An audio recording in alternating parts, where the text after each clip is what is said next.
Hey guys, in this video we're going to be covering 5 basic uses for a kick paddle. A kick paddle is a unique target. It's got some kind of feedback built into it. It makes this nice pop. The reason we love that is because it's automatic feedback. It's like somebody's clapping for us, okay? It's wonderful. So if he hits it with a good front kick and it makes that pop, man, he feels good, okay? It's just nice. This thing does a lot of neat things for us. It's got some flexibility. Some of our other pads don't have as much flexibility. So this actually adds a level of safety to some of our kicks.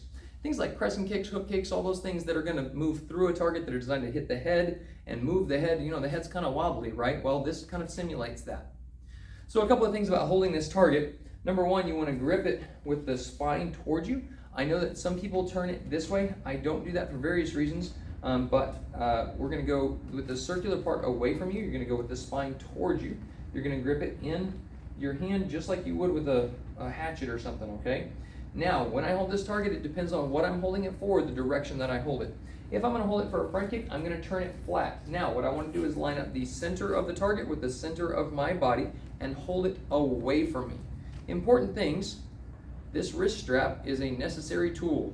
You want to put it on before you let people start kicking, otherwise this thing has a tendency to fly off and hit some poor spectator in the face, okay? And they tend to not react well to that. So I'm going to hold it here. I'm going to put it out in front of me. The further away from my body, the better. I do not want to lean over it like this. That's going to end poorly, okay? And I don't want to hold it too close because then he might miss and hit me. So let's do a front kick, Mr. Jackson. Yes, sir.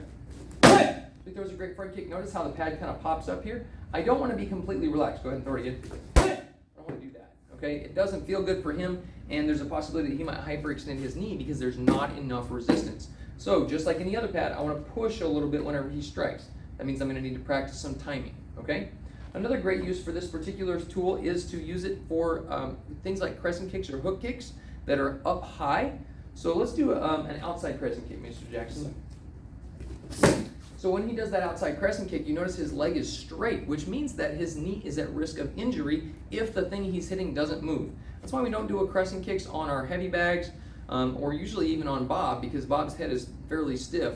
When we practice them with something that's flexible and can move, and that way our knees stay safe while we're training, okay? So whether it's an inside, outside crescent, jump spin, outside crescent, anything crazy like that, we want to use a kick paddle so that it moves with the attack, okay? Another great use for these is punches. So from here, he can practice his punches. Now, if he hits it kind of slower, pushes through, it's not going to make as happy a sound, right? But if he practices his speed, boom, then it makes that nice little pop. Another great thing for these is that they're easy to move, so you can practice some accuracy and some timing, right? So I can pop it up quick and he can punch it, right? And move it over here, oh, move it over here, right? Important things, you never want to turn the edge towards your opponent or towards the striking surface, so I don't want to turn this way because that's going to hurt. The edge is pretty solid.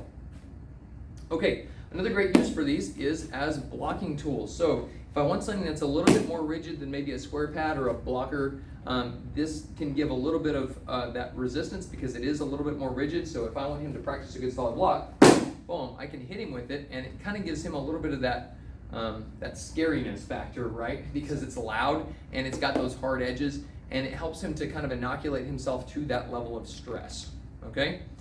Another great use for these is when you have multiples, you can do combinations.